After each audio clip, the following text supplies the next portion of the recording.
Well, if my voice doesn't sound good, I'm currently getting over a fever. So, Oh, no um, worries. um, When you were in oh that man, chair, it's the very.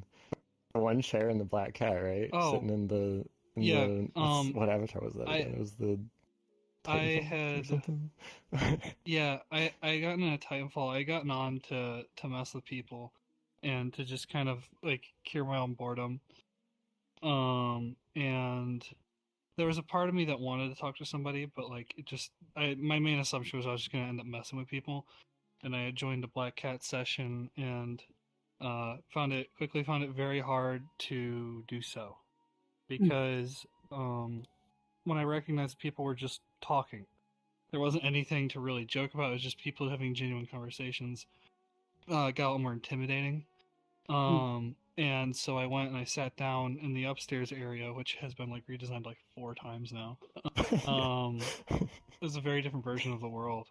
And I just sat there, just watching people, and Miss just randomly came up to me. I don't know why he chose the person in the Titanfall avatar, just out of everyone that was there, because there were a lot of people in like custom avatars, all these crazy. That was still during the time where it was like, oh, is that a custom avatar? Yeah, Kind of stuff. It was like it was like still in super that era cool. where it was like, yeah. So like, definitely not part of the cool kids.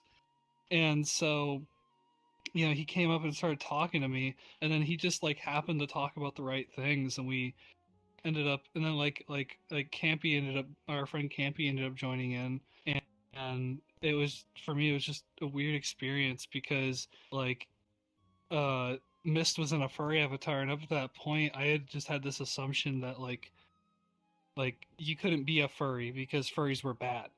Mm. And like it was like they usually were very like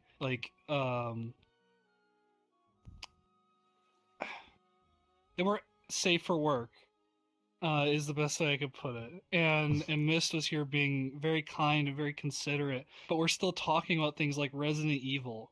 Mm. And like Yeah. then that's where our friend Campy joined in, and she's, well, not friends at the time, but um and she was trans, and that was weird for me because honestly I'd never met somebody who was trans. And so in the area where I grew up, it was kind of just all I knew about trans was the stuff that my parents or other people would have, all these very transphobic things where they just focus on these specific statistics that very much skew the perspective. It removes the fact that like transgender people are people. Mm. It removes that humanity from them. And talking her, like, I can never talk to Dad about, like, at the time my favorite game was Resident Evil 2. I absolutely love that game. And here I was talking to a furry and a trans person, and I was talking about in depth all the things I loved with them. They're like, yeah, I love that too. And I never could have this conversation with my dad. Mm. Mm. Like, I thought that Resident Evil was going to be a bonding thing for my dad because he used to love those games, and I never could. And I never had anyone who cared or gave it, or just nobody cared. And then I was talking with two people that were the two things I thought Mm. that were bad, Mm. and they were both just communicating and we were just passionately talking, and it was very surreal for me, very life changing. Left that conversation a very different person. Yeah.